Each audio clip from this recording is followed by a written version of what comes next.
Hello friends, welcome to my channel.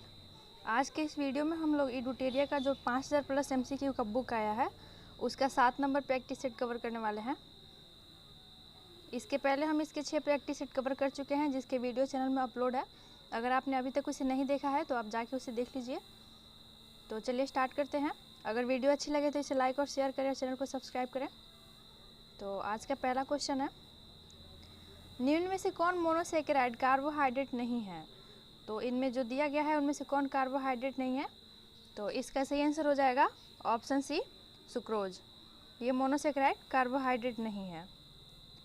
Next है, किस शैली में प्रसिद्ध गया स्थित विष्णुपद मंदिर बना है? तो गया में जो विष्णुपद मंदिर बना है यह किस शैली में है ये बताना है। तो इसका सही आंसर हो जाएगा ऑप्शन बी, नागर शैली। तो गया का विष्णुपद मंदिर किस शैली में है? नागर शैली में है। नेक्स्ट है, एहोल प्रशस्ति अभिलेख के रचयिता कौन थे? तो एहोल अभिलेख के रचयिता कौन थे?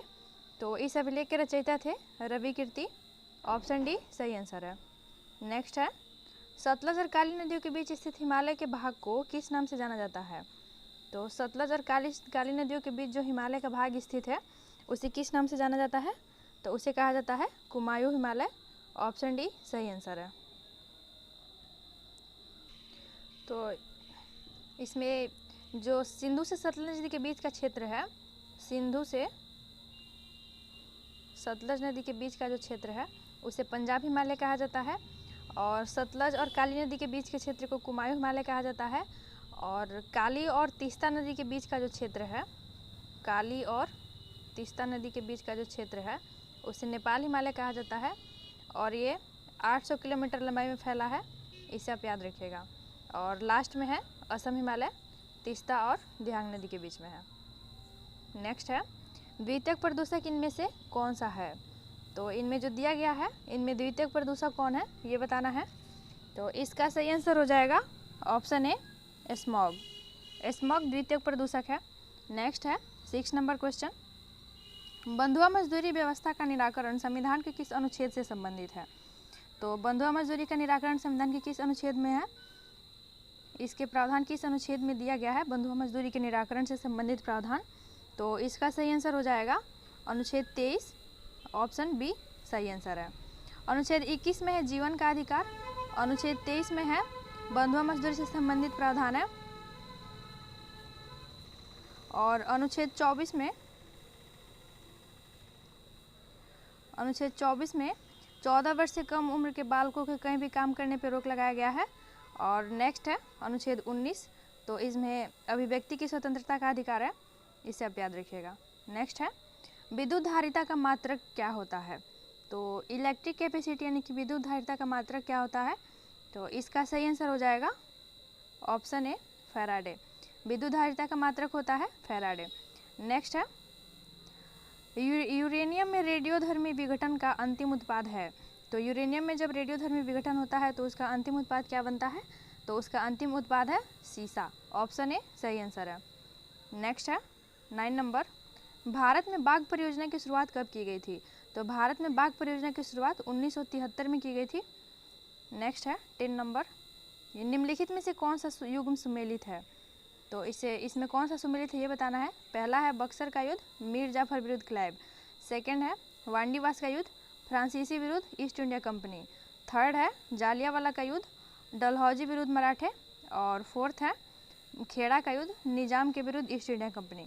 तो इनमें से कौन सा सुमेलित है ये बताना है। तो इसमें ये वाला सुमेलित है, ऑप्शन बी, वांडीवास का युद्ध, फ्रांसीसी विरुद्ध ईस्ट इंडिया कंपनी। और वांडीवास के युद्ध में ही ईस्ट इंडिया कंपनी ने फ्रांसीसियों को पराजित करके भारत में उनकी सत्ता समाप्त कर दी थी, इसे आप याद रखिएगा। नेक्स्ट है, पांडिचेरी की संधि किसके बीच हुई थी? तो पांडिचेरी की संधि किसके बीच हुई थी? तो ये संधि हुई थी अंग्रेज और फ्रांसीसी के बीच। तो जो आंग्ल कर्नाटक युद्ध हुए थे उसी में पांडिचेरी की संधि हुई थी अंग्रेज और फ्रांसीसियों के बीच।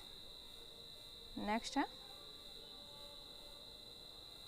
The economic history of India में धन के निष्कासन के सिद्धांत की व्याख्या की गई है। इस पुस्तक के लेखक कौन है? तो the economic history of India के लेखक के कौन है? तो इसके लेखक है रमेश चंद्र दत्त यानी कि RC दत्त। नेक्स्ट है, दूध निम्नलिखित में से किसका उदाहरण है? तो दूध किसका उदाहरण है? तो इसका सही आंसर हो जाएगा ऑप्शन डी, पायस का। नेक्स्ट है 14 नंबर क्वेश्चन। सुपीरियर हिल किन दो देशों के बीच में स्थित है? तो सुपीरियर हिल किन दो देशों के बीच है ये बताना है। तो इसका सही आंसर हो जाएगा ऑप्शन सी, अमेरिका और कनाडा। नेक्स्ट है जीडीपी का आंकड़ा कौन जारी करता है? तो जीडीपी के आंकड़े को कौन जारी करता है? तो इसका सही आंसर हो जाएगा एनएसएसओ, ऑप्शन सी सही आंसर है। नेक्स्ट है इनमें से कौन सा पौधा नाइट्रोजन स्थिरीकरण में सहायक नहीं है? तो इनमें जो ऑप्शन में दिया गया है इनमें से कौन सा ऐसा पौधा है जो नाइट्रोजन स्थिरीकरण में सहायता नहीं करता है? तो इसका सही आंसर हो जाएगा ऑप्शन डी, धान। बाकी ये चना, सेम और मटर जो है ये सारे पौधे नाइट्रोजन स्थिरीकरण में सहायता करते हैं, धान नहीं करता है। नेक्स्ट है ट्राइसेम योजना निम्न में से किससे संबंधित है? तो ट्राइसेम योजना किससे संबंधित है? तो इसका सही आंसर हो जाएगा ऑप्शन सी, ग्रामीण विकास। ट्राइसेम योजना ग्रामीण विकास से संबंधित है। नेक्स्ट है 18 नंबर क्वेश्चन। निम्नलिखित में से कौन सा देश बाल्टिक देश नहीं है? तो इनमें जो ऑप्शन दिया गया है इनमें से कौन सा ऐसा देश है जो बाल्टिक देश नहीं है? तो इसका सही आंसर हो जाएगा ऑप्शन बी, बेलारूस। नेक्स्ट है 19 नंबर। आधुनिक भारत का प्रथम राष्ट्रवादी कवि किसे कहा जाता है? तो आधुनिक भारत का प्रथम राष्ट्रवादी कवि हेनरी विवियन डेरेजो को कहा जाता है, ऑप्शन सी सही आंसर है। नेक्स्ट है 20 नंबर। कौन व्यक्ति तीनों गोलमेज सम्मेलन में उपस्थित नहीं थे? तो ये जो ऑप्शन दिए गए हैं इनमें से कौन से ऐसे व्यक्ति हैं जो तीनों गोलमेज सम्मेलन में शामिल नहीं हुए थे? तो इसका सही आंसर हो जाएगा option A, Mohammad Ali Jinnah. Next है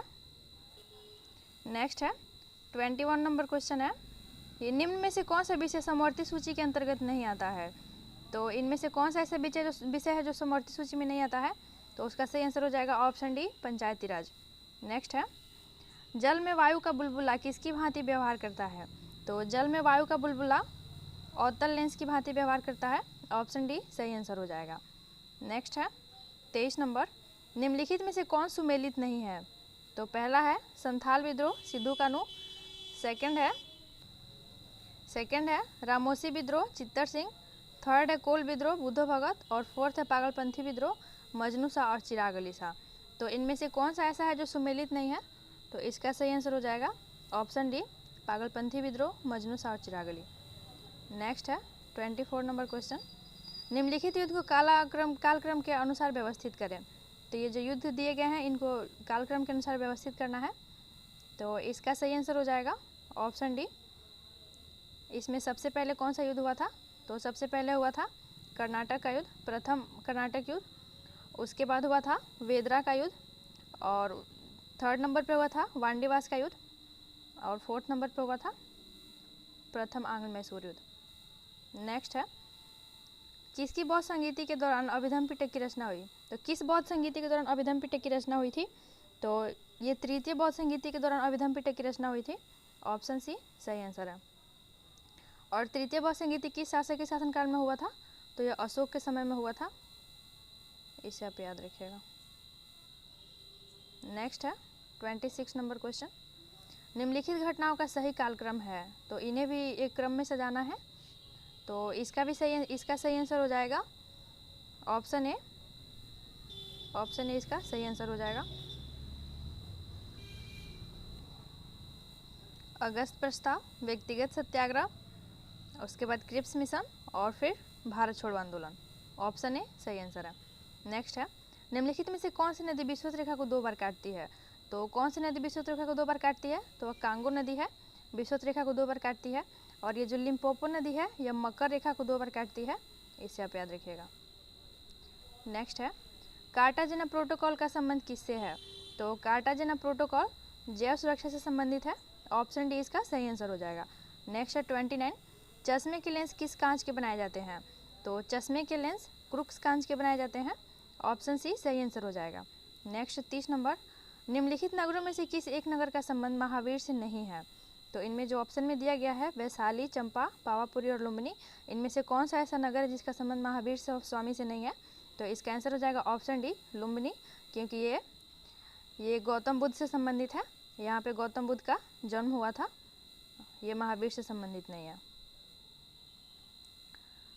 नेक्स्ट है 31। निम्न में से कौन सुमेलित नहीं है? तो तो यहाँ पे एक तरफ वंश का नाम दिया गया है, दूसरी तरफ राजधानी का नाम दिया गया है, और इसमें कौन सुमेलित नहीं है ये बताना है। तो पहला है चंदेल, खजुराहो या महोबा, सेकंड है सोलंकी, अनहिलवाड़, और थर्ड है प्रतिहार, कन्नौज, और फोर्थ है कलचुरी, अजमेर। इनमें से कौन सा ऐसा है जो सुमेलित नहीं है?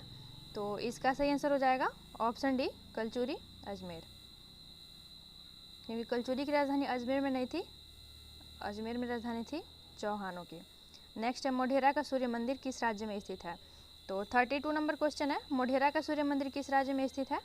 तो इसका सही आंसर हो जाएगा ऑप्शन बी, गुजरात। मोढेरा का सूर्य मंदिर गुजरात में है।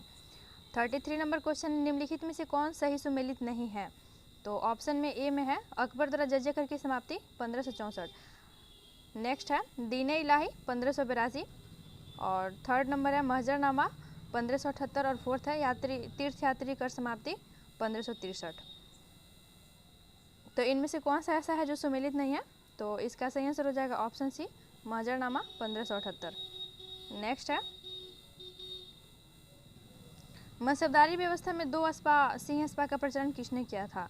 तो मुगल काल में जो मनसबदारी व्यवस्था का प्रचलन था उसमें 2 अस्पा और सिंह अस्पा की प्रणाली को किसने जोड़ा था? तो इसका प्रचलन किया था जहांगीर ने, ऑप्शन डी सही आंसर है। नेक्स्ट है चौसा का युद्ध कब हुआ था? तो 35 नंबर क्वेश्चन, चौसा का युद्ध कब हुआ था? तो यह हुआ था 1539 में। नेक्स्ट है निम्न में से कौन सा विकल्प बंधनों की क्रियाशीलता के सही क्रम को दर्शाता है? तो इनमें से कौन सा ऐसा विकल्प है जो बंधनों की क्रियाशीलता के सही क्रम को दर्शाता है? तो इसका सही आंसर हो जाएगा ऑप्शन सी, एकल बंध, द्विबंध, त्रिबंध, ऑप्शन सी सही आंसर है। नेक्स्ट है 37 नंबर क्वेश्चन, निम्न में से किस अंग में आवश्यकता से अधिक शर्करा या कार्बोहाइड्रेट ग्लाइकोजन के रूप में संचित रहते हैं? तो कार्बोहाइड्रेट किस अंग में ग्लाइकोजन के रूप में संचित रहता है? तो इसका सही आंसर हो जाएगा ऑप्शन सी, यकृत। नेक्स्ट है 38, किस योजना काल में 14 बैंकों का राष्ट्रीयकरण किया गया था? तो जो पंचवर्षीय योजनाएं चली थी उनमें से किस योजना काल में 14 बैंकों का राष्ट्रीयकरण किया गया था? तो इसका सही आंसर हो जाएगा ऑप्शन बी, चौथी पंचवर्षीय योजना। नेक्स्ट है जिन वस्तुओं का उपयोग साथ साथ किया जाता है उन्हें क्या कहा जाता है? तो जिन वस्तुओं का उपयोग साथ साथ किया जाता है उन्हें पूरक वस्तुएं कहा जाता है, ऑप्शन ए सही आंसर है। नेक्स्ट है 40 नंबर, भारतीय मानक समय रेखा किस राज्य से होकर नहीं गुजरती है? तो भारतीय मानक समय रेखा हिमाचल प्रदेश से होकर नहीं गुजरती है, ऑप्शन डी सही आंसर है।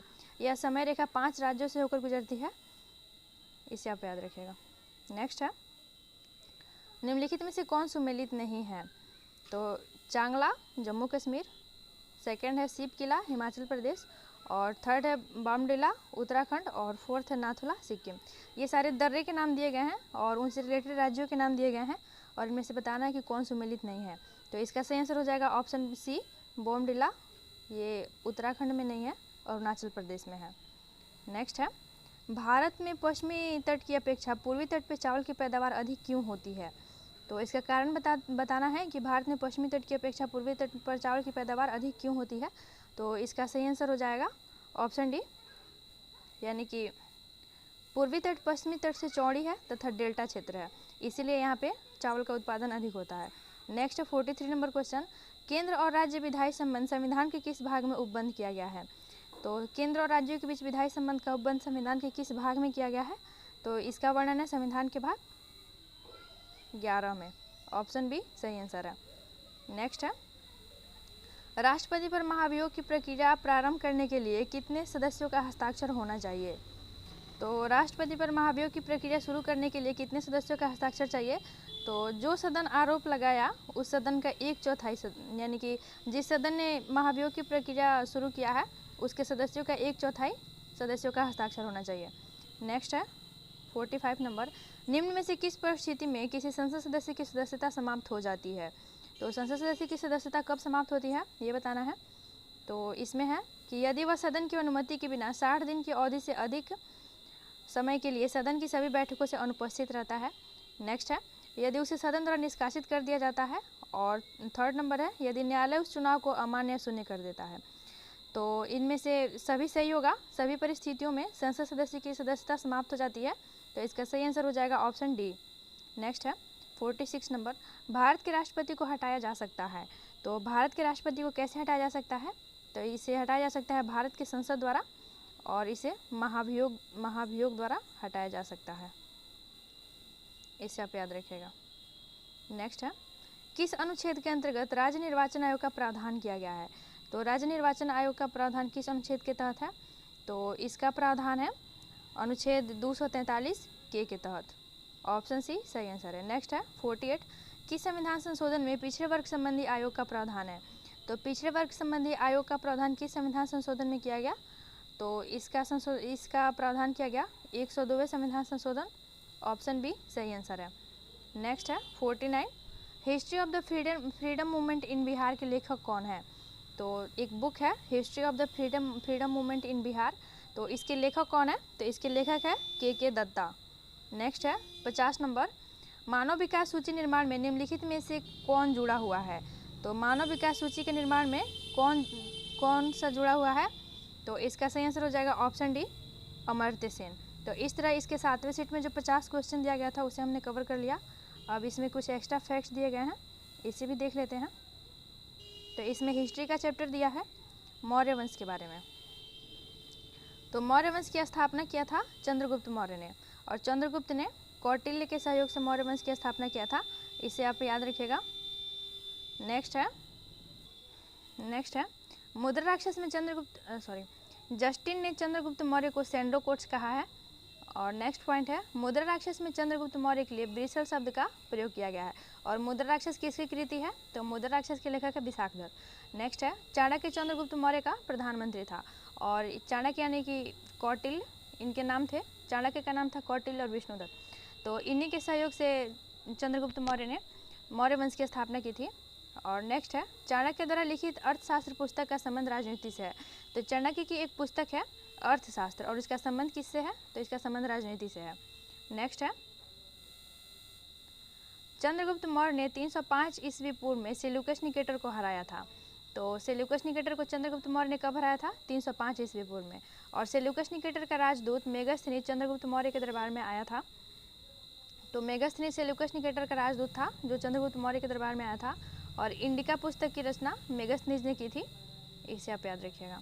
नेक्स्ट है, चंद्रगुप्त मौर्य जैन धर्म का अनुयायी था, और इसने भद्रबाहु से जैन धर्म की दीक्षा ली थी। तो चंद्रगुप्त मौर्य जैन धर्मावलंबी था, और इसने भद्रबाहु से इसकी दीक्षा ली थी। और चंद्रगुप्त की मृत्यु कर्नाटक के श्रवण बेलागोला में हुई थी। और किस पद्धति से? तो संलेखना विधि से चंद्रगुप्त ने प्राण त्यागे थे। इसे आप याद रखिएगा। नेक्स्ट है, चंद्रगुप्त मौर्य का उत्तराधिकारी था। तो चंद्रगुप्त मौर्य का उत्तराधिकारी बिंदुसार था, और बिंदुसार को अमित्रघात भी कहा जाता था। और वायुपुराण में बिंदुसार को भद्रसार कहा गया है, और जैन धर्म में सिंहसेन कहा गया है। और नेक्स्ट है, बौद्ध विद्वान तारानाथ ने बिंदुसार को 16 राज्यों का विजेता कहा है। नेक्स्ट पॉइंट है, बिंदुसार का उत्तराधिकारी। तो बिंदुसार का उत्तराधिकारी कौन था? बिंदुसार का उत्तराधिकारी था अशोक। और 269 ईस्वी पूर्व में अशोक मगध की राजगद्दी पर बैठा, और अपने राज्याभिषेक के समय अशोक अवंती का राज्यपाल था। और नेक्स्ट है, पुराणों में अशोक को अशोकवर्धन कहा गया है, और मास्की और गुर्जरा अभिलेख में अशोक का नाम अशोक मिलता है। तो अशोक के नाम का उल्लेख कहाँ है? मास्की और गुर्जरा अभिलेख में है। नेक्स्ट पॉइंट है, भाब्रू अभिलेख में अशोक ने स्वयं को मगध का सम्राट बताया है। तो किस अभिलेख में मगध का सम्राट स्वयं को बताया है अशोक ने? भाब्रू अभिलेख में।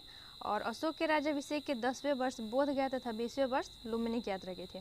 तो अशोक ने अपने राज्याभिषेक के 10वें वर्ष में बोध गया की यात्रा की थी, और 20वें वर्ष में लुम्बिनी की यात्रा की थी। और अशोक ने 261 ईस्वी पूर्व में कलिंग पर आक्रमण कर उसकी राजधानी तोसली पर अधिकार कर लिया। अपने राज्याभिषेक के 8वें वर्ष में कलिंग पर आक्रमण कर उसकी राजधानी तोसली पर अधिकार कर लिया। और बाद में अशोक ने उपगुप्त नामक बौद्ध भिक्षु से बौद्ध धर्म की दीक्षा ली थी। और इसका सबसे लंबा एवं सबसे छोटा अभिलेख क्रमशः 7वां और रुम्मीदेही है। तो अशोक का सबसे लंबा अभिलेख कौन सा है? तो अशोक का सबसे लंबा अभिलेख है 7वां अभिलेख। और सबसे छोटा अभिलेख कौन सा है? तो यह रुम्मीदेही अभिलेख है। नेक्स्ट है, अशोक के समय मौर्य साम्राज्य में प्रांतों की संख्या 5 थी। तो अशोक के समय मौर्य साम्राज्य में प्रांतों की कुल संख्या 5 थी। और इसने भारत में सर्वप्रथम शिलालेखों का प्रचलन शुरू किया, और जिसमें सामान्यतः ब्राह्मी, खरोष्टी, ग्रीक और अरमाइक लिपि का प्रयोग हुआ है। तो अशोक ने शिलालेखों का प्रचलन किया था जिसमें ब्राह्मी, खरोष्टी, ग्रीक और अरमाइक लिपि का प्रयोग हुआ है। और भारत में जो अशोक के अभिलेख मिले हैं उसमें सबसे अधिक ब्राह्मी लिपि का प्रयोग हुआ है। नेक्स्ट है, अशोक के पहले शिलालेख में पशु बलि की निंदा की गई है, और वहीं छठे शिलालेख में आत्मनियंत्रण की शिक्षा दी गई है। तो अशोक के पहले शिलालेख में पशु बलि की निंदा की गई है और छठे शिलालेख में आत्मनियंत्रण की शिक्षा दी गई है। नेक्स्ट है, मौर्य वंश ने लगभग 137 वर्षों तक शासन किया और मौर्य साम्राज्य का अंतिम शासक था बृहद्रथ। अंतिम शासक था मौर्य साम्राज्य का। तो इस तरह हमने इसका 7वां प्रैक्टिस सेट भी कवर कर लिया। अगर वीडियो अच्छी लगे तो इसे लाइक और शेयर करें और चैनल को सब्सक्राइब करें। तो मिलते हैं नेक्स्ट वीडियो में। Thank you so much.